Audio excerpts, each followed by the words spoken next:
बच्चों 12th class CBSE board का जो फिजिक्स का पेपर हुआ है उसके सेट नंबर 3 की बात कर रहे हैं। और 3 में जो हमारा पहला ऑब्जेक्टिव क्वेश्चन था वो क्या है, an electric dipole of dipole moment p is kept in uniform electric field, the amount of work done to rotate it from position of stable equilibrium to that of unstable equilibrium. सिर्फ question ये पूछा जा रहा है कि dipole moment को uniform electric field में stable equilibrium से अनस्टेबल इक्विलिब्रियम में रोटेट करने में कितना वर्क डन करना पड़ेगा।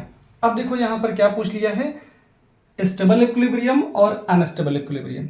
तो पहले आपको ये पता होना चाहिए कि अगर कोई डायपोल है और वो जिसका डायपोल मोमेंट P है, अगर वो यूनिफॉर्म इलेक्ट्रिक फील्ड में थीटा एंगल पे रखा है, कितने एंगल पर, थीटा एंगल पर, तब जो फॉर्मूला होता है, फॉर्मूला क्या होता है, u theta is equal to ये आ जाता है -p डॉट ई। अब मैंने यहाँ पे थीटा क्यों लिख दिया, थीटा इसलिए लिख दिया क्योंकि डॉट प्रोडक्ट यहाँ पे डॉट प्रोडक्ट हटाएंगे तो ये आता है -pe cos थीटा। अब यहाँ से मुझे दो कंडीशन लेनी है, क्या लेनी है, कंडीशन। एक होती है स्टेबल इक्विलिब्रियम और एक होती है अनस्टेबल इक्विलिब्रियम। तो मैं लिखने जा रहा हूँ सॉल्यूशन, देखो इसका। फॉर स्टेबल इक्विलिब्रियम देखिए यहाँ पे कौन वर्क कर रहा है, इलेक्ट्रिक फील्ड वर्क कर रही है, तो work done by electric field, मैं लिख देता हूं work done by electric field. ठीक है, मुझे ये निकालना है, क्या करने के लिए, डायपोल को रोटेट करना है, याद रखना है। फॉर स्टेबल इक्विलिब्रियम,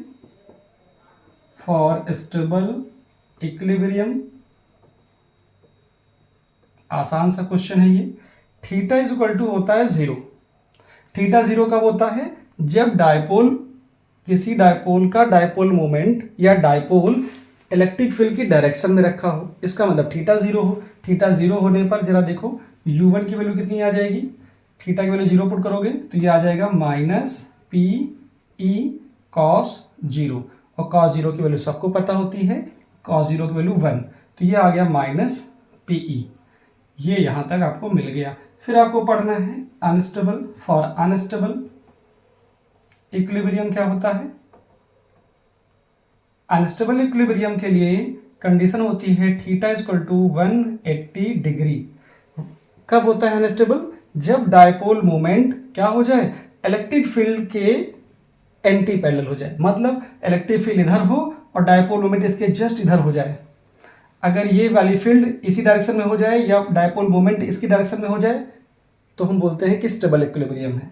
यहाँ पे अनस्टेबल की कंडीशन लगाइए इस फॉर्मूले में, तो आपको मिलेगा u2 is equal to -pe cos 180। हो सकता है आपको cos 180 की वैल्यू ना मालूम हो, मैं लिख दे रहा हूँ, देखो ये होगा -pe और यहाँ से कितना आता है, ये आ जाएगा -1। जो cos 180 की वैल्यू होती है -1, तो क्या रिजल्ट आया, यहाँ से आ गया +pe आ गया रिजल्ट। क्लियर हो गया। अब देखिए, अब आपको क्या निकालना है, स्टेबल से अनस्टेबल तक गए तो इसका मतलब क्या किया आपने निकाला इंक्रीज इन पोटेंशियल एनर्जी। क्या निकाल दी, इंक्रीज इन पोटेंशियल एनर्जी कर दी। और जो इंक्रीज इन पोटेंशियल एनर्जी होता है वही तो work done by electric field होता है। ये आ गया वर्क डन आ गया। इसका मतलब जो वर्क डन होगा वो इंक्रीज इन पोटेंशियल एनर्जी के बराबर होगा। तो W इक्वल टू कितना आ जाएगा, ये आएगा u2 माइनस u1 हो जाएगा। तो यहाँ से u2 की वैल्यू कितनी आई, u2 की जो वैल्यू आ जाएगी, u2 की वैल्यू कितनी है, pe आ जाएगा, और माइनस u1 की वैल्यू कितनी है, यहाँ पे है -pe। तो ये हो जाएगा बच्चों pe प्लस pe, मतलब रिजल्ट आ गया 2pe। और कैसा आया, पॉजिटिव आया। तो कौन सा ऑप्शन सही होगा, ऑप्शन ए आपका सही हो जाएगा। तो एक सिंपल सा क्वेश्चन था जो फर्स्ट चैप्टर से लिया गया था इलेक्ट्रोस्टैटिक्स से, और आसानी से आपने कर भी लिया। हम सेकंड क्वेश्चन को लेते हैं, पहले आप इसका स्क्रीन शॉट ले लीजिए। बच्चों क्वेश्चन नंबर सेकंड को देखते हैं, और सेट नंबर 3 का ये भी एक क्वेश्चन है, और ये क्वेश्चन भी इलेक्ट्रोस्टैटिक्स से लिया गया है।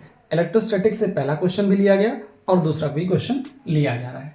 तो यहाँ पे क्या बोला जा रहा है, an infinite long straight wire having charge density lambda, having charge density lambda, इस पे फोकस करना है आपको। Is kept along y dash y axis in x y plane. देखिए एक्स वाई जो प्लेन होता है ना बच्चों, वो कुछ ऐसा होता है, ऐसा, ये एक्स प्लेन हो गया और ये हो गया वाई प्लेन हो गया, ठीक है।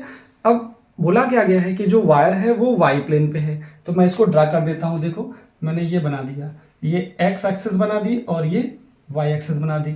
इस वाई एक्सिस पर मैंने क्या किया, वायर रख दिया है, और कैसा वायर है, इनफाइनाइट लॉन्ग स्ट्रेट वायर है, और मैंने इसको दे दिया वाई डैश वाई नाम दे दिया। और इसकी जो चार्ज डेंसिटी है वो कितनी है, इसकी जो चार्ज डेंसिटी है वो है लेमडा, ठीक है। अच्छा इतना पता चल गया। अब क्या बोला गया कि कूलॉम फोर्स आपको फाइंड करना है on a point charge Q, और कहाँ पे चार्ज है, ये चार्ज रखा जा रहा है x, 0 पर। कोई पॉइंट है यहाँ पर x एक्सिस पर, p कितने पे है, x, 0 पर है। यहाँ पर कोई पॉइंट चार्ज रखा हुआ है, इस पर आपको फोर्स निकालना है। क्या निकालना है, इस पर फोर्स निकालना है। इस पर फोर्स की वैल्यू क्या होगी, तो यहाँ से यहाँ तक कितनी डिस्टेंस हो जाएगी, ये मान लो O है, यहाँ P पॉइंट है, तो ये x, 0, इसका मतलब यहाँ तक की जो डिस्टेंस हो गई वो हो गई x। इतना मालूम चल गया। अगर आपको चार्ज डेंसिटी पता है वायर की, तो उस चार्ज डेंसिटी की वजह से x डिस्टेंस पर कितनी इलेक्ट्रिक फील्ड होगी शायद वो पता होगी।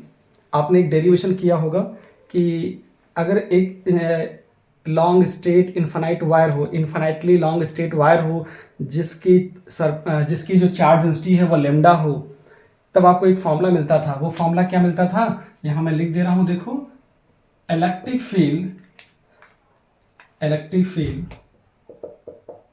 Field due to infinitely long straight wire having charge density lambda। ये डेरिवेशन आप सब ने किया होगा। कैसे किया था, A is equal to 2k lambda by r, यहाँ x है तो x लिख लीजिए, r है तो r कर लीजिए। ये डेरिवेशन सब ने किया होगा। कैसे है जरा देखो, k की जगह पे मैं क्या पुट कर दूं, 2k की जगह पे 1/4 पाई एप्सिलॉन नॉट कर दूंगा, लेमडा लेमडा रहेगा, x डिस्टेंस है तो x रहने दीजिए, 2 से 2 इसको कैंसिल कर लीजिए, तो E इज इक्वल टू मिल जाएगा 1/2 pi epsilon not lambda by x। ये आपको E की वैल्यू मिल जाती है। अगर इस जगह पर E की वैल्यू मिल जाए, E की वैल्यू इस जगह पर मिल जाए, देखिए इस पे जो चार्ज है वो पॉजिटिव चार्ज है, यहाँ पे भी चार्ज कैसा है, पॉजिटिव है। इसका मतलब है इस पर चार्ज पॉजिटिव है, इस पर भी पॉजिटिव चार्ज है, दोनों क्या करेंगे, एक दूसरे को रिपल्सिव फोर्स आएगा। ये पता चल चुका है आपको, कैसा आएगा फोर्स, रिपल्सिव आएगा। रिपल्सिव फोर्स आएगा तो फोर्स कैसे निकालोगे, फोर्स ऑन चार्ज क्यू कैसे निकालेंगे, फॉर्मूला क्या होता है, अगर कोई चार्ज किसी फील्ड में रखा है, किसी फील्ड मतलब इलेक्ट्रिक फील्ड में रखा है तो उस पर फोर्स लगेगा। तो चार्ज ऑन, इस वायर की वजह से यहाँ पर जो इलेक्ट्रिक फील्ड है वो कितनी है, फोर्स ऑन चार्ज क्या आएगा, F इज इक्वल टू आएगा Q इंटू E आ जाएगा। तो यहाँ पे Q ये दिया हुआ है और 1/2 pi epsilon not lambda by x। तो आप देखोगे जो फोर्स है वो कितना कैलकुलेट होके आ गया, ये आ गया है Q lambda by 2 pi epsilon not x। और कैसा आया है, रिपल्सिव फोर्स आया है। कैसे कहा मैंने, रिपल्सिव फोर्स मैंने क्यों कहा और कैसे कहा, जरा देखिए, क्योंकि इस वायर पर जो चार्ज है वो कैसा है, वो पॉजिटिव चार्ज है, क्योंकि नेगेटिव मुझे बताया नहीं गया है, ठीक है। और उसके बाद क्या है, यहाँ पे पॉजिटिव चार्ज रखा गया है, तो दो पॉजिटिव चार्जेस एक दूसरे को क्या करते हैं, repulsive force, repulsive nature show करते हैं। तो ऑप्शन कौन सा सही हो जाएगा, ऑप्शन आपके पास हो जाएगा बी करेक्ट हो जाएगा। इसका भी स्क्रीनशॉट लीजिए, फिर क्वेश्चन नंबर 3 की बात करते हैं। बच्चों आप क्वेश्चन देखते हैं, थर्ड सेट का थर्ड क्वेश्चन है। पूछा क्या जा रहा है, एक कॉमन क्वेश्चन है ईएम वेव्स का। क्या है, the phase difference between electric field and magnetic field in an electromagnetic wave propagating along z direction. जब भी कोई वेव, ईएम वेव अगर प्रोपागेट हो रही है अलोंग द जेड डायरेक्शन, कहाँ हो रही है, अलोंग जेड डायरेक्शन, जब जेड डायरेक्शन में वेव प्रोपागेट हो रही है तो कैसे होती है, और उस कंडीशन पे आपको बताना है कि phase difference between electric field vector और मैग्नेटिक फील्ड वेक्टर क्या होता है। जनरली तो आंसर आपको पता होगा 0 होता है, लेकिन कैसे होता है वो भी देख लीजिए। जैसे आपके पास मैंने क्या बना दिया, देखिए ये मैंने आपको समझाने के लिए ये जेड डायरेक्शन ले ली है और इसको मैंने ले ली है, ये एक्स डायरेक्शन हो गया और ये हो गया वाई डायरेक्शन, ऐसे ले लिया मैंने, या इसको वाई मान लीजिए या इसको एक्स ले लीजिए, इसको जेड ले लीजिए। ये होता है डायरेक्शन ऑफ प्रोपागेशन, इसको मैंने क्या बोला, डायरेक्शन ऑफ प्रोपागेशन बोल दिया मैंने, ठीक है, इसको बोल दिया मैंने डायरेक्शन ऑफ प्रोपागेशन। अब यहाँ पे देखिए जो इलेक्ट्रिक फील्ड वेक्टर है उसको मैं इधर दिखा दे रहा हूँ, ये मैं दिखा दे रहा हूँ, इस साइड में इलेक्ट्रिक फील्ड है, इधर मैग्नेटिक फील्ड है, ठीक है। तो मैंने क्या दिखाया, मैंने यहाँ पे दिखाया कि ये इसके जो वाइब्रेशन होंगे इलेक्ट्रिक फील्ड वेक्टर के वो कैसे हो रहे हैं, इलेक्ट्रिक फील्ड वेक्टर के जो वाइब्रेशन हो रहे हैं वो ऐसे हो रहे हैं, ये इलेक्ट्रिक फील्ड वेक्टर के वाइब्रेशंस हैं, वो यहाँ से उठे हुए हैं, ये ऐसे, ठीक। यहाँ पे थोड़ा ज़्यादा हो गया, इसको तो सही कर लीजिए, क्या हो जाएगा, ये ऐसे आएगा और फिर ये ऐसे आ गया, और यहाँ पर ये जो वाइब्रेशन है वो ऐसे हो रहे हैं, ये कैसे हैं, ये मैग्नेटिक फील्ड वेक्टर के। अब हुआ क्या, पहले ऊपर इलेक्ट्रिक फील्ड वेक्टर दिखा रहा हूँ मैं ई, और ये आ गया, इधर क्या हो जाएगा, ये मैग्नेटिक फील्ड वेक्टर आ जाएंगे, फिर क्या आएगा, इलेक्ट्रिक फील्ड वेक्टर नीचे आने लगेंगे, ये आएंगे ऐसे, और इधर वाले वेक्टर ये जाएंगे ऐसे, ये, फिर ऊपर क्या होगा, अब के बार ये वाले जो वेक्टर होंगे ये वाले इधर आने शुरू हो जाएंगे,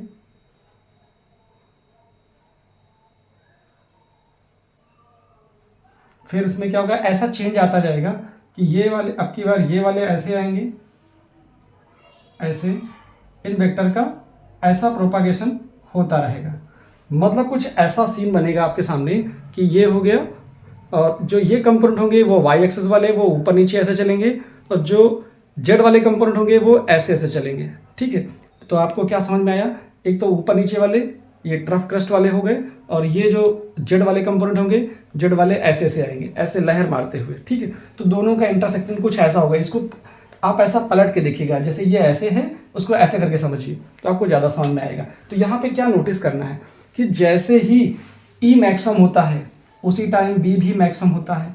अब यहाँ पर बी बन जाएगा, यहाँ पे बी आएगा तो यहाँ पर ई वेक्टर आ जाएंगे, फिर यहाँ पर ई आएगा तो यहाँ पर बी आ जाएगा। मतलब ई और बी एक साथ मैक्सिमम होते हैं, एक साथ जीरो होते हैं। जब ई मैक्सिमम होता है तब बी भी मैक्सिमम होता है, जब बी जीरो होता है तब ई भी जीरो होता है। मतलब फेज दोनों का सेम होता है। फेज डिफरेंस क्या आ जाएगा, आंसर क्या आएगा, जीरो आएगा। सॉल्यूशन में क्या लिखा जाएगा, phase difference between E vector, phase difference between E vector and B vector in electromagnetic wave is zero.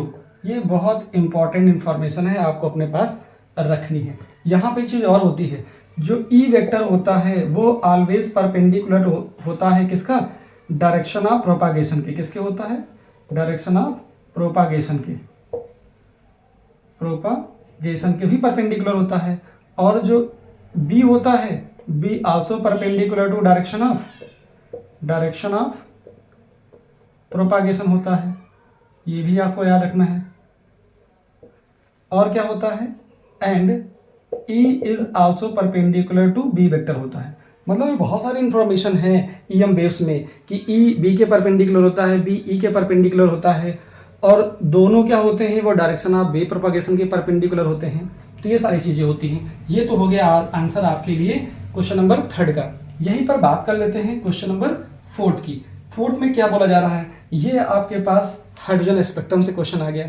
इस क्वेश्चन में क्या बोला जा रहा है आपसे, यहाँ पे ये बोला जा रहा है कि इन बाल्मर सीरीज आपको सेलेक्ट करना है यल को। तो इन बाल्मर सीरीज हाइड्रोजन एटम क्या बोला गया, as the wavelength of spectral line decreases.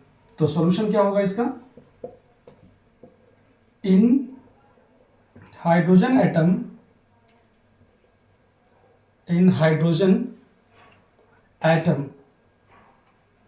As the क्या, वेवलेंथ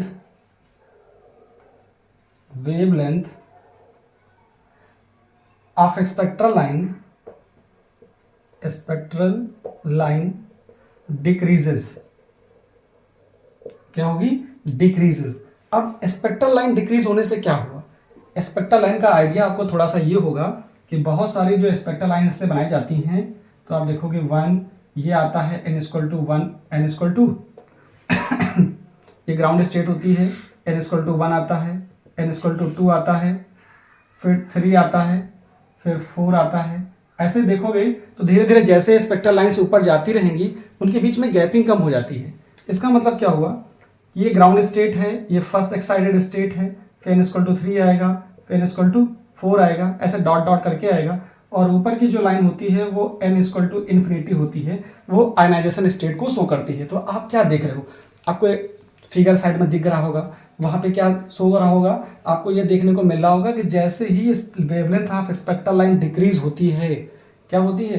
एज द, यहाँ लिखा हो ना, as the wavelength of spectral line decreases, energy, जो एनर्जी लेवल्स की एनर्जी होती है वो इंक्रीज कर जाती है। एनर्जी इंक्रीजेस, किसकी एनर्जी इंक्रीज होती है? एनर्जी लेवल्स की एनर्जी इंक्रीज कर जाती है। तो आपको यहां लिखना है as the energy level,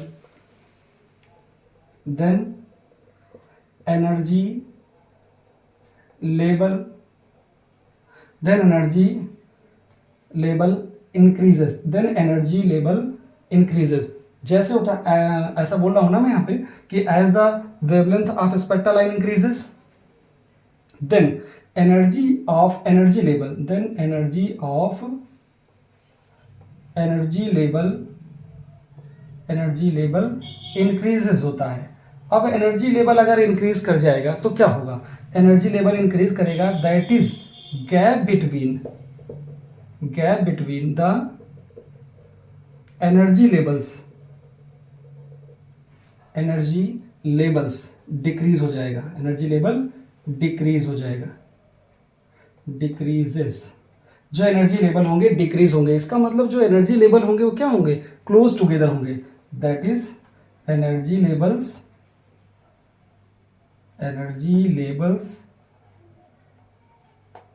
come closer होंगे, और जो उनकी इंटेंसिटी होगी वो वीकर होगी, come closer with weaker intensity. तो ऑप्शन आपको अब दिख रहा होगा, कौन सा ऑप्शन होगा जिसमें ये बात आपको दिख रही हो कि क्लोजर हो और वीकर इंटेंसिटी हो? ऐसा ऑप्शन तो आपके पास है 4th नंबर। तो यहाँ पे 4th आंसर आपको मिल जाएगा। तो मैंने आपको 1st, 2nd, 3rd और 4th ऑप्शन क्लियर कर दिए। इसके बाद हम लोग बात करेंगे 5th क्वेश्चन की।